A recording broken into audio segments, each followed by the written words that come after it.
Hi, I'm Elissa. And I'm Robert. And this is Fighting Over the Remote, a podcast about finding movies to love together. Every week, one of us chooses what we're watching, and then we give our initial thoughts, awards, and ratings. This week, I had the remote. And I was forced to watch Fantastic Mr. Fox. One of my all-time favorite movies. And I really didn't feel forced at all, truthfully. Well, you're a huge Wes Anderson stan. Which is why I was surprised that you hadn't seen... Well, you said you'd seen parts of this, but you'd never seen the whole thing. I love Wes Anderson so much, and I love his movies. And to speak it into the ether and to manifest my future, I have a dream of one day being in one of his films, which I'm sure I'm not the only actor that has that dream, but I am one of them. So... I had not seen Fantastic Mr. Fox all the way through. I think, if I remember correctly, my parents and I decided to start watching it. And my parents have a specific taste in movies, I'll say that. And I remember watching parts of it, but I think they didn't like it and turned it off. I don't think I watched it from the start to the end. I think the claymation makes it hard for people to get into, which is interesting because that's never been an issue for me. I think it actually enhances the experience because I see the craftsmanship that goes into it. Right. And I'm one of those people who, as I'm watching a movie or a show, I'll be like, oh, I wonder how they did that shot. Yeah. And when I'm watching this, I'm just like, oh my God, the amount crazy. of man hours that must have gone into every single shot in this movie. I wrote down the number of 56,000 shots. Yeah. Mm-hmm. Which is insane. There were 535 puppets used.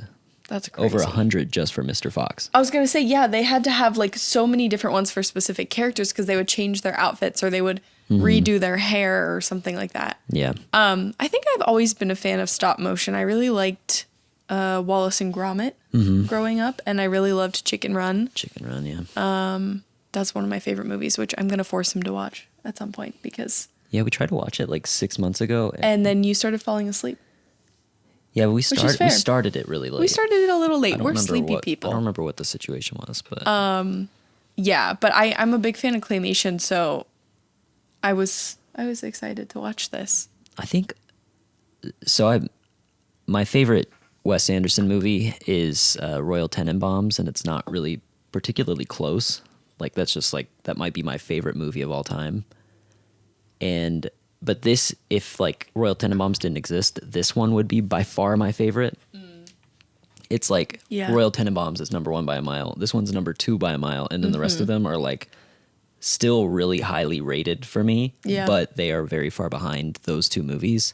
I think this one's an interesting one because he has two, I don't know if you would consider George Clooney to be one of the greatest actors, but Meryl Streep is a lot of people probably would. the greatest actress of all time. Truly. And so incredibly amazing.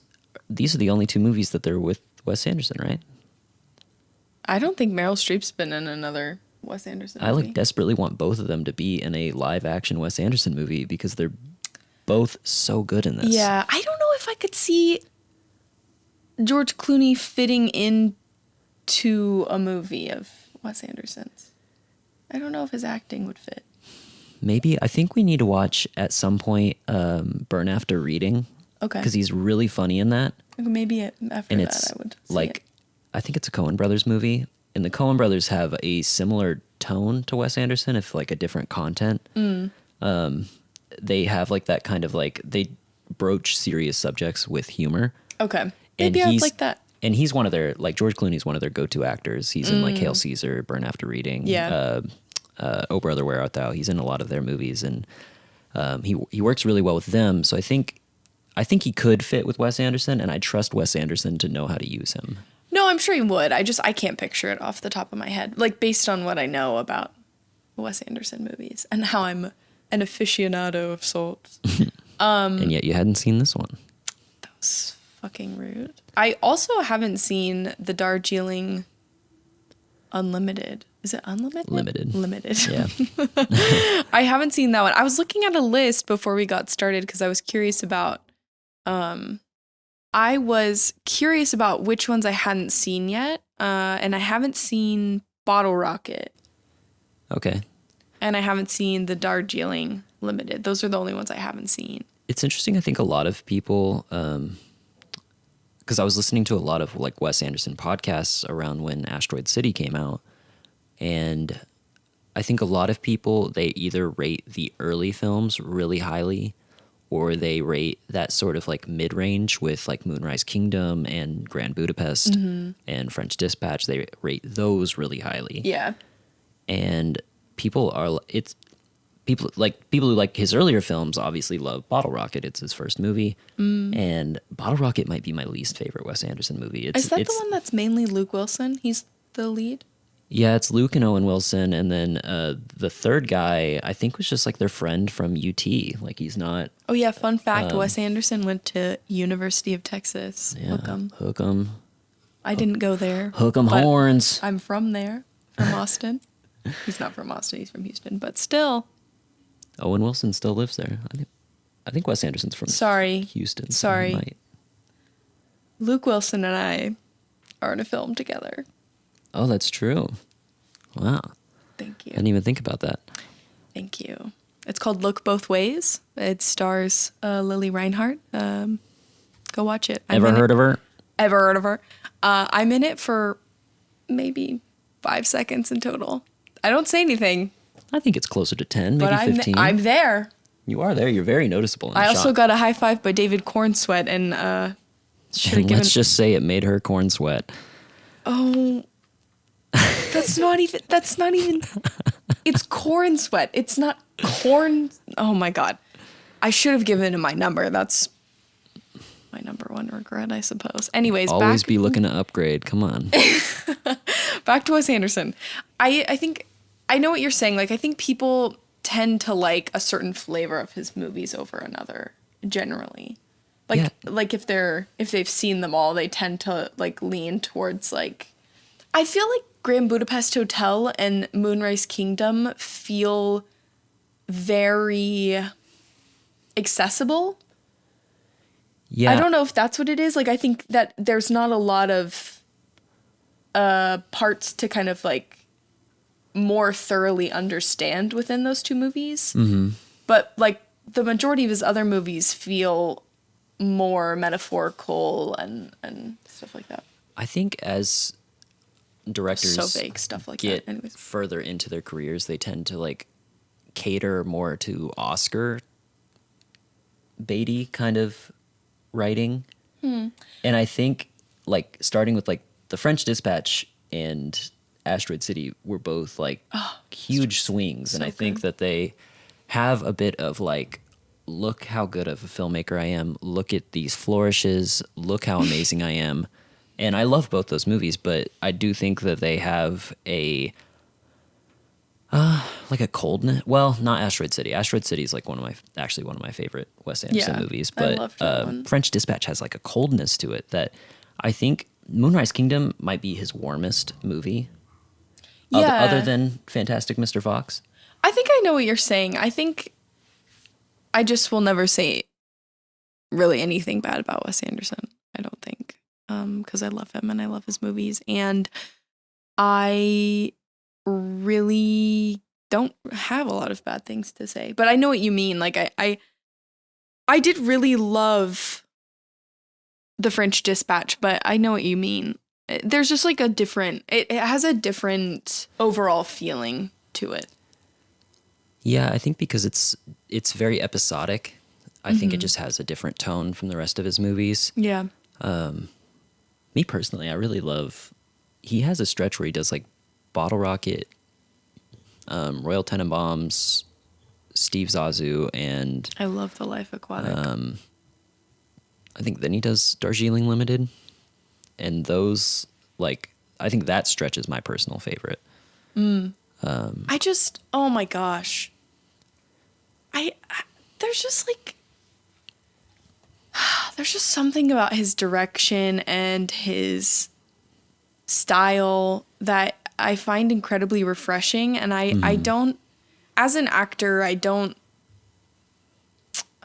gonna sound bad. I don't know a lot of directors really well. Because I think I kind of bop around to what style of movies I enjoy and where I watch them. But I think when I found Wes Anderson, I watched Moonrise Kingdom first, I think.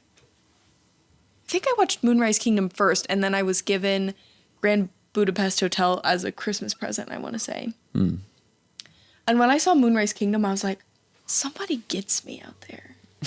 Somebody gets How me. old were you when you saw that? I think 14. Yeah, about that Early age. high school. Yeah. Especially that one. Like seeing that as like a young teenager is like, it's like one of the only, So good. I think it's one of the best movies about children in love. And it's like somehow not creepy. Yeah. Although people complain about like the scene where they're in the tent, but I think that's just, that's that's just children. That's not like, that's it's not like that scene was not like sexual. no, it was very sweet. Yeah. But we didn't watch Moonrise Kingdom. We watched Fantastic Mr. Fox. So we're going to come full circle back to that. Yeah. Let's, we'll probably have more to say about Wes Anderson because we both are big fans. But yeah, we just love him so much. There's a lot to say about him. what about the people who haven't seen the movie? You forgot about them? What? There are people that haven't seen this movie that maybe want to know what it's about. Why would I care about that? There are people who haven't seen this movie. Yeah, there are people that haven't seen this movie that might be listening to the podcast that are like, what the fuck is Fantastic Mr. Fox? There are dozens of them. Would you like to give us a... That was me trying to bait you. I thought you would come back around. I know, I was just kidding. Elissa, would you like to tell us what happens in Fantastic Mr. Fox? I would love to do my very best.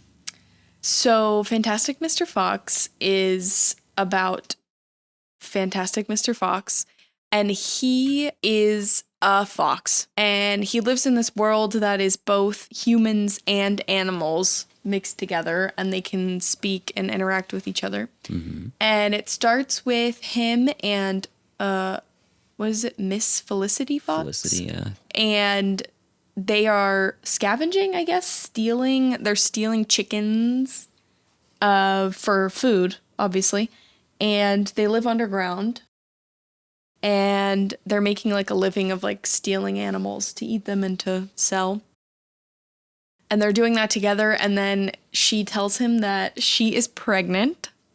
And then we fast forward to them with their son, Ash. And do they get their house before then? Or are they living in the other place first? I think they're living in the burrow, and then he decides he wants to live living above ground. Yeah. He decides he wants to live above ground, and they buy a tree house. And he decides that he wants to go back to stealing animals because there are these 3 huge farms that are near their house. And he's tired of writing editorials, I think. He's just writing various opinion articles for the news. Newspaper actor. Well, just kind of random. They're not even really opinion articles. They're just random kind of coverage of things. He's a journalist. He's a journalist. So he and what's the other guy's name? Kylie? Kylie. Him and this character, Kylie, start going into the farms to steal things. And it's, what is it? Bean, Bunts, and I feel like I can hear the song in my head, but I can't remember. Bean, Bunts, and Bogus. Bean, Bunts, and Bogus. And then their nephew comes to stay with him in the midst Christopherson. He comes to stay with them in the midst of them starting to seal again. And Christopherson is athletic and everything that Ash, Mr. Fox's son, is not. And so Ash gets really jealous, and they're going to school together. And Christopherson really starts to fall in love with Agnes, a really cute little female fox that I think Ash also has a crush on. So there's some competition going on between the 2 boys. Meanwhile, Mr. Fox starts allowing Christopherson to go with them when they steal stuff because he's so athletic and thorough. I think he only takes them on one. Oh, well, he takes them on one. Oh, yeah, and then Ash finds out, and the mother finds out that they're stealing again. Yeah, and that's when they run into Rat. Yes, that's right. They go to whichever one has... It's the one with the cider. Whichever one has the cider. I think that might be Bean, maybe. I'm not sure. I have a bad memory when it comes to super specific details, but whichever one has the cider, they run into Rat, which was this potentially old lover of Mrs. Fox. It's insinuated. Oh. You missed that, huh? I didn't, He's talking that she's a little tart. She was a tart around town. Anyways, then they get caught when they get home. By Mrs. Fox. We're back on track. And then the farmers start coming after the Fox family. And they start taking various avenues, I should say, to try to kill the Foxes. So they're digging underground, they're blowing up his house, they pour cider down into the hole, and the Foxes just keep digging down and around. They're just getting their way around. And then they end up meeting up with another group of animals that were in a mine or something? Yeah, they were also getting forced out of their homes, so they were running away too. Yeah, so they catch up with more people that they know that you meet throughout the movie, and that's this big group of animals. And then how does Christopherson end up getting caught? They go to try to... It's like a... They try to get the tail. Yeah. They try to go get... At one point, Mr. Fox comes out of his tree and gets in a tussle with the farmers, and Kylie's there with him, and his tail gets, I think, shot off or yanked off. Shot off. Oh, yeah, that's right. It gets shot off, and then one of the farmers starts wearing it as a necklace. As a tie, rather. Oh, it's buns. He starts wearing it as a tie, and so Ash and Christopherson try to go steal his tail back, and Christopherson gets caught, and he gets trapped in a cage. And various other things happen, but then they have to go try and save Christopherson. And there's a big brawl between the Rat and Mr. Fox and Ash. And Felicity fights him first. That's true. Don't forget the lady. She's a strong, independent fox who doesn't need a man. And basically they end up making their way out of said hole. They end up making their way into a grocery store when they all start starving, and they have nowhere to go because the farmers are still looking for them. They end up finding a grocery store in the end, and they have a giant brawl. They find the grocery store at the very end of the movie, but before that, they have a giant brawl with the farmers, and it's really hilarious, and there's a lot of chaos. Yeah, they somehow get the rabid dog. Yeah, they get the rabid dog to go after them. Yeah. Yeah, that's the gist. Sorry.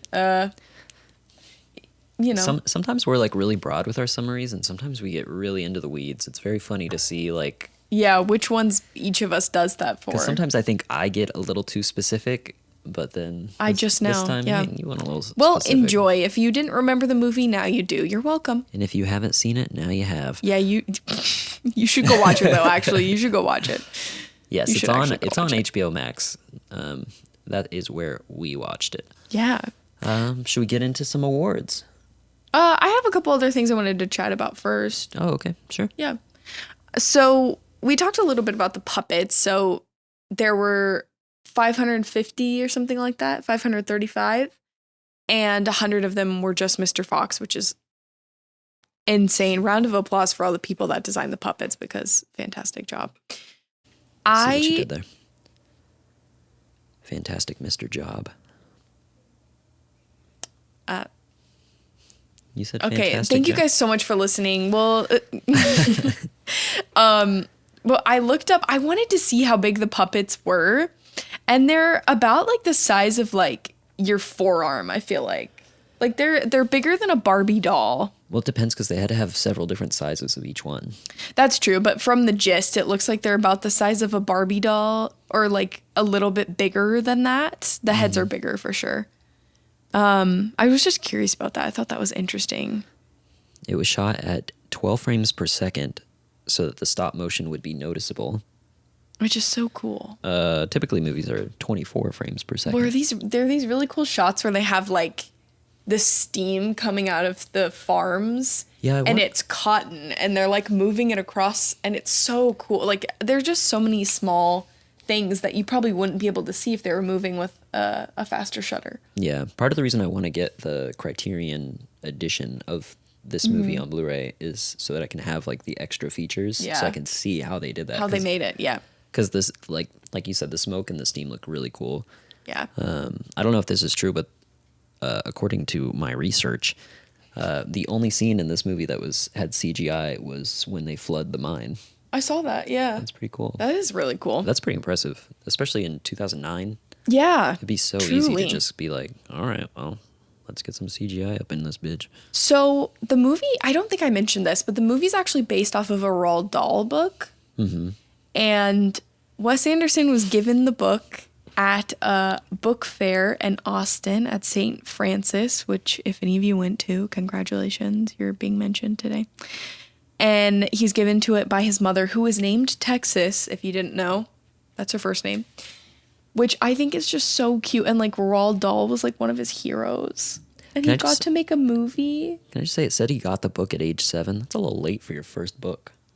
Well, it was probably like the first book that like he was like actively like wanting. I want this book, get me this book, you know.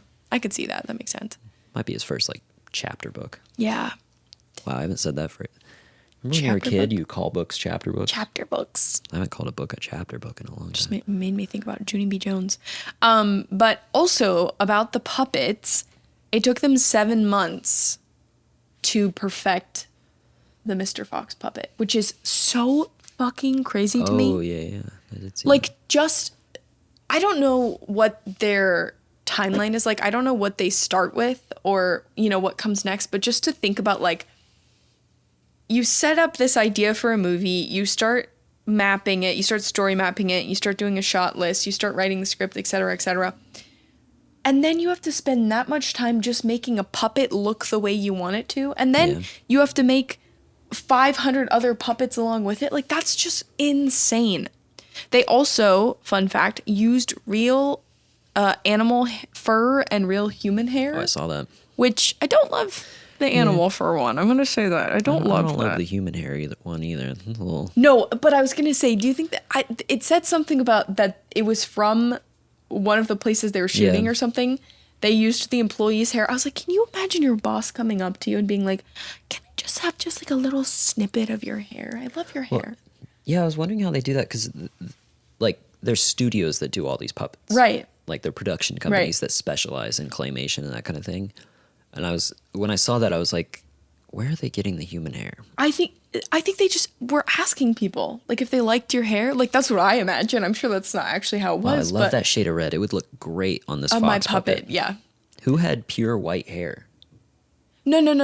The animals had animal fur. Oh, okay. The humans had human hair. I gotcha. I'm a dingus. Yeah, that's really interesting that he decided to do that. Another interesting fact I found was that Meryl Streep, whilst she was doing this and I think Mamma Mia kind of like at the same time, while she was working on Mamma Mia, I think it was a little bit before this, she saw a fox outside of the apartment she was staying in and she stared at it for 12 minutes, according to sources. Which is such an actor thing to do. And she used it as inspiration, and that's why we love Meryl Streep. But what are the fucking odds to see a fox outside and for it to be still like that? That's crazy. I don't know. It's a sign from the universe. Depending on the country, they're pretty common. It's a sign from the universe. No, we're in that hippie woo-woo shit. That's pretty cool. Also, I just want to say, just to say something about Meryl Streep. I know this is a movie podcast, but I'm going to have to recommend something to you all. And that is the novel Tom Lake by Anne Patchett. I just recently listened to the audiobook version, which Meryl Streep narrated, and it changed my life. So if you are wanting to listen to something, maybe you live in LA and you need something to listen to when you're driving around, Tom Lake on Audible. Yeah, you should listen to it though. Also, I'm sure it's a great book on its own, but having Meryl Streep narrate it, I wanted to give her a hug. You're very high on that book. I hope that she plays my mother in something, but every actress hopes for that. Literally every single one. Anyways, you got any other fun facts? No, you kind of hit I took it over. Yeah, you kind of took it over. I had one more. Okay. I just realized. There's a man named Henry Selick, and he started working on Fantastic Mr. Fox, but then he quit and became the director of Coraline, which is crazy. And he had previously done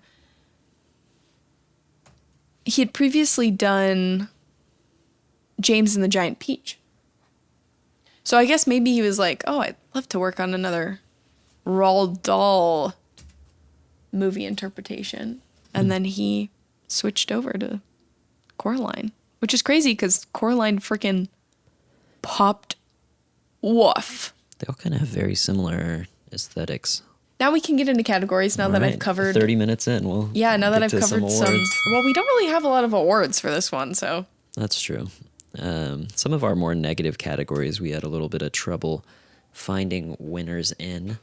If this is your first time joining us, we are going to go through a few categories and we are going to give out awards. We do mail the awards to the winners. And yes, we do get a lot of letters in reply saying things like, how did you get my address? Restraining order, weird words that we don't recognize. Cease and desist. I don't know what that means. So we just kind of ignore them. Taryn Killam sent me a death threat. That was... Taryn, come on. Yeah, come on, Taryn. Jeez. That was a joke, obviously. Yeah, that was a joke. Taryn, we're cool with Taryn. Yeah, allegedly, to everything we say. So, in our best acting category, I think there's not really a question. It's George Clooney. Yeah, okay, it's George good. Clooney. I was worried you were going to say Meryl Streep. She's up there. She's like incredible. She's up there. I think she's the best acting in this, but I think George Clooney is the most irreplaceable. It's so interesting to say acting when you know that it's just the voice of someone. Like, I find that so cool that, like, someone's performance via their voice could be so pivotal. One cool thing about this one is that they recorded, like, on location. They weren't in, like, sound booths. They were doing outside various in activities forest in holes. Yeah. There's a really cool clip out there of, like, Wes Anderson and George Clooney on a motorcycle, and Wes Anderson's like doing sound effects as they're recording the audio for the movie. So funny. It's a really cool clip, but George Clooney is just so, I mean, he's just like, I think he's the quintessential movie star. Like, he just like, at least for men, like, he's just like. Really? Interesting. Well, I mean, he's only ever playing George Clooney, and it still works. Like, I think he's the only actor who could pull off Ocean's 11. I think he's the only actor who could pull off... I mean, I'm sure other actors could do a good job in this movie, but he is so perfect in this movie. So is Meryl Streep. So is Meryl Streep. So is every actor in this movie. Yeah. I mean, this is. I think George Clooney just really makes Fantastic Mr. Fox. Like, he makes the character. Yeah, I mean, we should give a shout out to Wes Anderson's casting because he's perfect. Yeah. At it. Like, I can't think of a single character in a single one of his movies that doesn't work. No, I can't. And I mean, you know, I'm sure there's some out there. Timothée Chalamet, but. Jeez, you had to throw that in there. I just don't like his part in French Dispatch, but whatever. I think, I mean, George Clooney's so good in this, and I mean, I'm a sucker for George Clooney just because I love Ocean's 11, and I love. Take a shot every time Robert says Ocean's 11 this episode. Was that the second time I said it? I think that's the third. I don't care. I don't care. I like that movie. I like George Clooney. Take a shot every time I say Meryl Streep. You're drunk. George Clooney, take a look. Take a look in your mailbox right now. There is an award. There is a tiny little small medal that has a fox on it. I designed it myself. It also has a soccer ball. We could not find I had to put any other sport with a fox on top of it. Sorry about that. The worst acting is not applicable because there was no worst acting. Yeah, I went through the cast and I was like, I can't think of a single voice. And it's interesting because there's a few like main characters that are just one of like Wes Anderson's brother plays one of the main characters. And it's like, his partner plays Agnes. Yeah. Which is crazy. Yeah. I thought that was crazy. They've been together since 2010. That's adorable. Wow. Well, that's after this movie came out. Oh. Interesting. Oh, interesting. Maybe they met on the movie. Maybe. I think she's a costume person, designer. Costume designer. Yeah, so worst acting. We'll send an award to Wes Anderson as like a congratulations for not having anybody. You are perfect. Favorite character not in the main cast. My favorite character in this movie is Ash, but I think he's in it too much. Like I think he's like the third build, I think. Jason Schwartzman. Yeah, you can't pick him as not in the main cast because he is. So I think it's Willem Dafoe. The rat? Rat. That was mine. He's so good. He's so funny. He's in it for like 30 seconds and it's so just memorable. so good. Oh my God. I joked that his accent kind of sounds like someone trying to do a Matthew McConaughey accent. Yeah. That's kind of what it sounds like. Very Cajun. Cajun. I can't remember what specifically he says. He has some really good lines that we'll get into later when we get to best line or we're about to. Best scene. My favorite scene was the last like shootout scene. I loved that. It was so chaotic and crazy. I also really like the scene when they're like I like the scene when they're all together and they're about to eat dinner. And, like, you can feel the impending doom of the cider about to go down. But he's giving this beautiful speech, and, like, they're all about to enjoy this meal. The thing I love about that scene is Badger's about to give a speech. Oh, yeah. And Mr. Fox stands up and he goes, Badger, you mind if I take it? Thanks. Yeah. And then gives the speech. And then they all get swarmed. My best scene is the wolf scene at the end. I love that. Oh, yeah. I mean, it's such a short moment, but it's the key to the whole movie. I kind of forgot about that, to be honest. I saw a story as I was researching the movie that there was an executive that was like, this scene doesn't need to be in the movie. You should cut it. And Wes Anderson was like, that scene is the whole movie. That scene is the whole movie. And I think it's the perfect like capper to the movie because it's Fox coming to terms with his wild side. I really liked that scene of the wolf as well because it felt like it was an acceptance of fear. Mm-hmm. Like it was an Do you have anything to say? Milo, do you have anything to say to the podcast? You're very connected to this one. Our dog is very cute. I wish you guys could see. Oh, good boy. Yeah, but I feel like it's like coming to terms with your fear and like accepting it and maybe seeing that in the end it's actually really beautiful. Okay, so what do we think? The wolf scene or the final shootout? I think the final shootout. I really like the case. Okay. Well, I don't really remember the shootout scene in perfect detail. Okay, I will make the case for the final shootout. The final shootout has the most action in the movie. Yeah. It's definitely the most like fun scene. Like it has so many gags within like 5 minutes. And it's also a callback because they talk about the rabbit dog and the rabbit dog goes after the farmers in the end. Yeah. And it's got really funny. It's got one of my favorite shots in the movie, which is the rabid dog chasing Fox. Mm-hmm. And it's just got the camera on the rabid dog's back. Mm-hmm. And it's just following Fox. I think that's such a funny shot. I think because it is best scene and not best shot. I mean, the wolf scene is my personal favorite, but I think it might be a little too short to be called a scene. Does that make sense? Yeah. I mean, I think it is shorter. I just think that I love a little chaos and yeah. I mean, it's a great ending. And it's also like it's such a good tie-up. Like when they're all sitting behind like the little what were they sitting? It was boxes or what were they sitting? Yeah, like crates. Yeah, crates. Barrels. I love that. And they have like Ash go over there and like distract them. Yeah. Okay. Yeah. I mean, that's definitely the most fun scene. So I'm okay with giving that to you. Thank you. Worst moment? Did you have one? I didn't have one. I love every second of this movie, so I can't pick. I can't either. I can't pick a worst moment. That's like, No, there just wasn't. It's just yeah. so precious. It's just so. I mean, this movie's like not long at all. It's like 90 minutes. Yeah. And there's like not a wasted There's nothing second. to hate. There's not a wasted second. I think that's partly because it's all claymation. They're like, we literally can't take the time to shoot this, but. I don't think this is a worst moment, but it's just maybe. I know that it's based off a book, so I don't want to say that like you should take this out, but I kind of wanted Mr. Rat to like get a second chance. I wanted him to come I love back. that part because is it Ash that says like, oh, he got redemption? What is it? Yeah.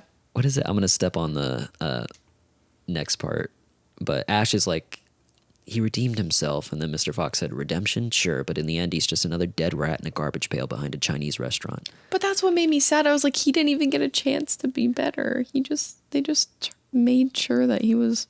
The only thing he did was tell them where Christopherson was being held. I Is know, that enough to redeem a person after they try to murder you? No, but I'm saying that like he could have. I don't know. He's an evil rat. He has a heart. A rat one. I don't know if he needed to die, is all. I know it's in the book though, so. Is it? I don't know if it's in the book, but I'm assuming it's in the book because it feels like a pivotal plot point. You know, I've never read a Roald Dahl book. What? Not a single one. No. Not even the BFG? I really want to get. Are you serious? I really want to get like the box set of them and read through them because they seem really cute. For some reason, I just like missed that as a kid. We had to read one in school. I think we read the BFG and we read. Oh, you know what? I read Charlie and the Chocolate Factory. That doesn't count. Well, that's the only one I read. So. Sorry, I have to look them up now. You don't have to, but you are. I have to. You didn't read James and the Giant Peach either? Oh, I did read that. I forget I was that gonna that's say. him. I was gonna say. That one's a little less like kid like. Yeah, that one. It's a little darker. I forget that's pretty him. dark. It's pretty dark. Wow, there's so many. He's got a lot. Yeah. Should we get into favorite line? There are a bunch. Can you actually give me 1 second? I didn't find one. Oh, can I give you some of mine? I'll just go through and I'll read some and you tell me. Well, I'll give you some options. You tell me what's your favorite because it's impossible for me to pick one. Okay. Mole says, I just want to see a little sunshine. Mr. Fox says, but you're nocturnal, Phil. Your eyes barely open on a good day. Mole responds, I'm sick of your double talk. We have rights. And then Miss Fox to Ash, we're all different, indicates Mr. Fox, especially him. But there's something kind of fantastic about that, isn't there? That's the name of the movie. You know the parts where they just keep referring, he's a little different. And then they do the wiggle hands. I love that. I don't resonate know if that with that. I am Ash. I am a little.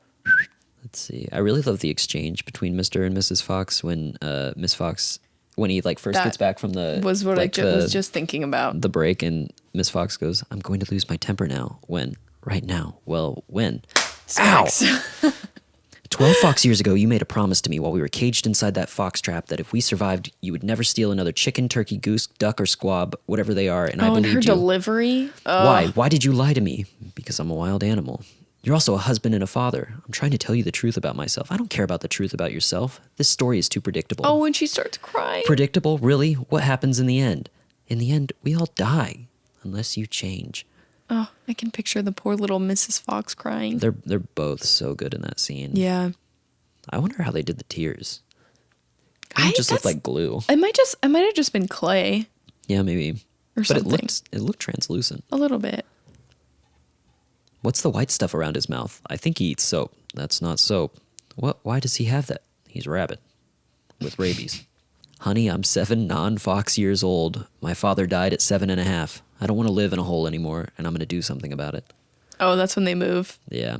Oh, when Rat dies and he's like, I always wanted to taste the cider. And they give him a little and then he goes, like melted gold. And then he dies. I thought he was drinking the cider when they go into the basement. I think you're right. Oh, I guess that's my one.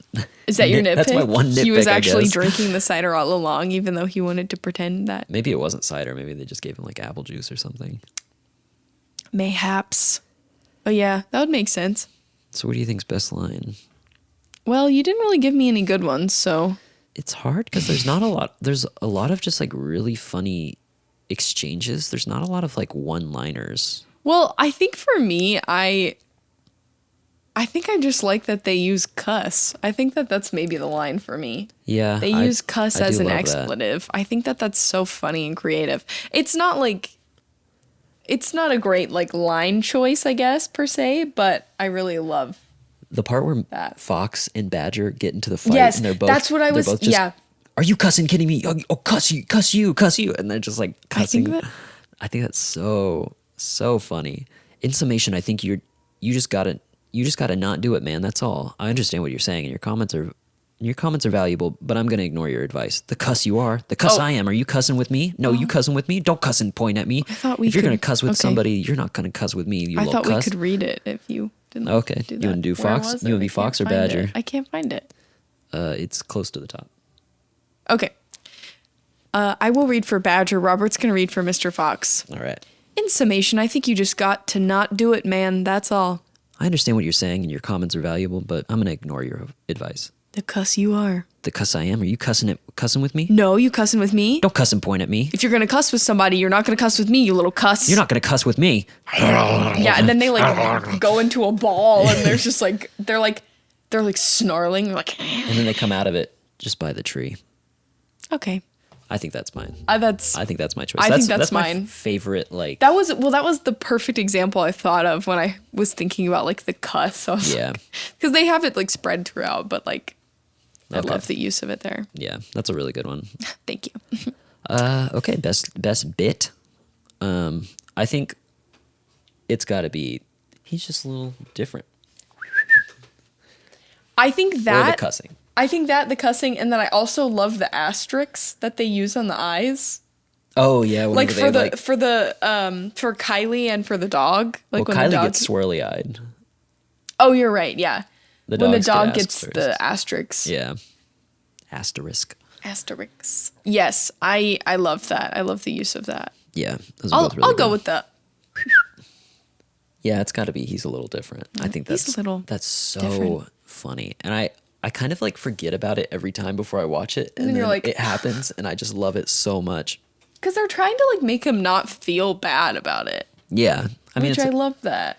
That's sweet. I like that about this. That Ash is such he's a character that is a punchline in this movie, but his parents are never making him the punchline. Like they recognize he's a little different, and that he might be like he might not be as naturally gifted, like. Yeah, but like it doesn't feel like Mr. Fox loves him any less. Right. Yeah, I think that because I feel like in a lot of Wes Anderson movies, he uses this broken family dynamic so much, and it is like part of this film, but it's in such a different degree where it's like the son is realizing that he's not living up to what his dad maybe wanted him to be, but his dad doesn't really vocalize that as much. He just vocalizes that Christopherson maybe fulfills the things that he wants. Well, it's like even if that's true, I don't think Mr. Fox like internalizes that at all. Like he's not going around thinking like, oh, Christopherson or Ash is a disappointment. Yeah. Like even if like he's a little disappointed in him. Yeah. He doesn't find him a disappointment. Yeah. Okay, next one Oscar. I think Best Director. Best Director, or would it be considered animation? I think it is. It might have won. Oh. No, I saw that Up won over it. Oh, that's a tough. That is a tough one to be up against. To go against. I mean, I like Fantastic Mr. Fox more, but Up is such like a phenomenon. Like, I mean, Up was crazy. Yeah. Up. Well, because it's awesome. I mean, it's a really good movie. Wait, did it win any? It didn't win. It was nominated for 2 Oscars: Best Animated Feature and Best Achievement in Music. Original score. Oh my god! Don't even get me started about Was it Alexander Desplat? That's probably not how you pronounce it, but it's probably Desplat. Oh, Desplat. Alexander Desplat. Wow, that was really good. Sorry, my French accent came out. Whoa. I love his scoring on Wes Anderson's films. Like, absolutely obsessed. Is he? Oh, yeah, I guess he Yeah, is. Wes Anderson usually uses him, I think. Interesting. Love it. Love it. Yeah, I think direction or animation. I guess direction. Yeah, yeah. Yeah, I mean, I guess best animated feature is like the easy one, but I don't think that that's like really in the spirit of this award.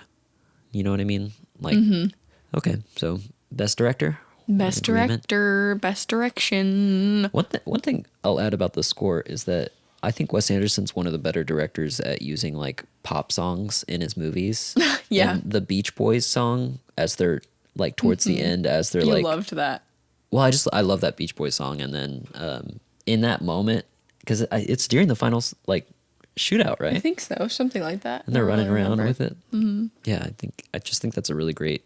I just think use of it. he's really good at pairing music, sound effects with his movies. He does a great job. Oh, with Noah that. Baumbach helped with the screenplay. Oh yeah, I saw that, which is really cool.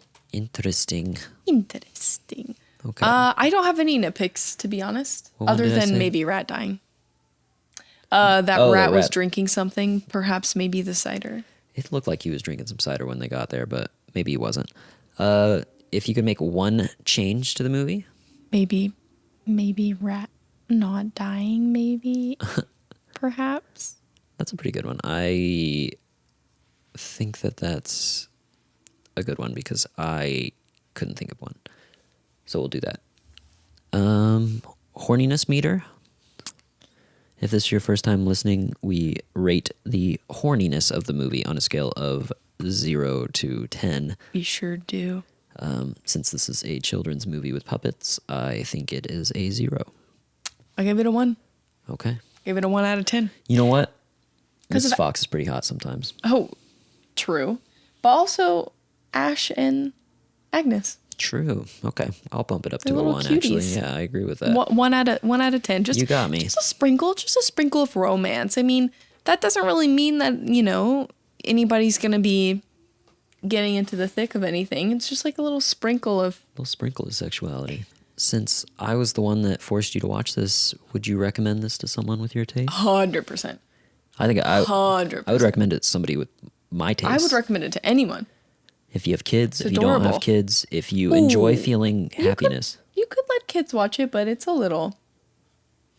Really? What parts would be inappropriate for your children?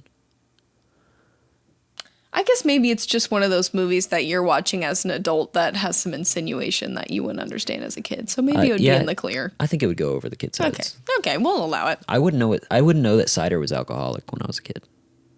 That's not what I think I was just thinking. They just make jokes, I feel like, that are a little.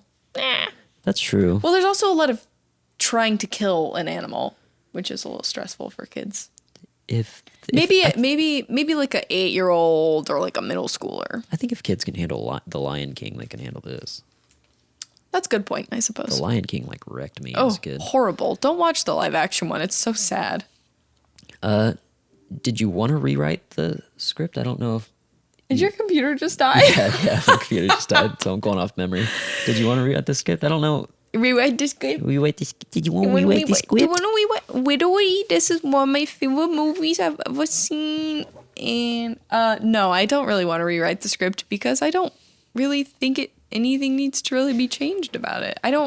It doesn't need to fit into a genre. I don't think it is a genre in and of itself. I think rather than a rewrite, I would love a prequel with Mr. and Mrs. Fox. Yeah. Where they are like kind of doing their like heist Shenanigans? and shenanigans. That would be cool. I think that would and be like fun. how they met. Yeah, because they allude to their like early years throughout the movie, but Yeah. you don't get to see any of it. You see Wow, the end of their early That's years. a really good idea. I didn't think about So I that. thought Yeah. that would be really cute. That would be cute, like how they meet and there's all these different animals. Maybe they're at animal college or something. Like Monsters University. Yes, but animals. instead, you know what? And make it about, have it centered around Mrs. Fox. Yeah. Yeah, Sure. I like that. Okay, Fantastic, Mrs. Fox. I will be sending a letter to Wes Anderson. Here's our ideas for the prequel. If you don't mind getting that started. He just did a series of short films for Netflix. He could definitely do a little short film. He did?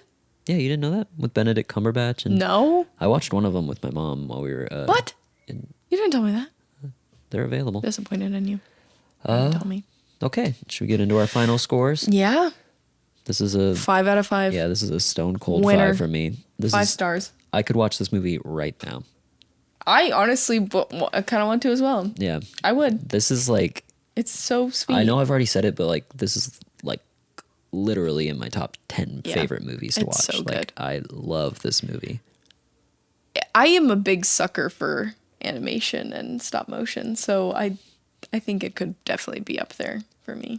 I'm a big fan of claymation, stop motion, Wes Anderson. I'm a big fan of all that, and I think the humor in this movie is just spot on. It just like, God, I love this movie.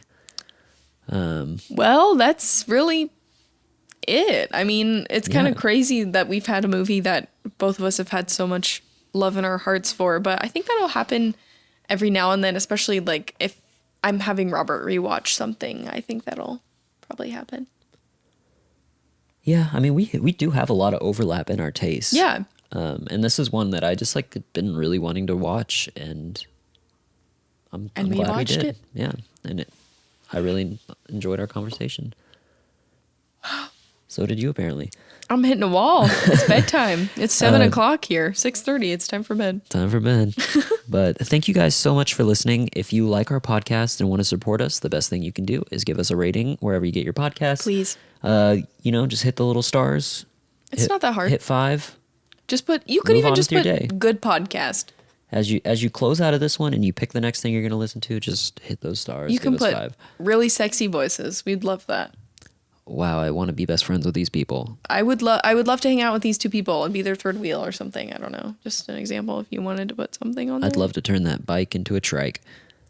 I would love to be their third. Just an example of some things you could say if you wanted to. The camera's dead. I looked at the camera. It's dead. Make sure to... This one's still alive.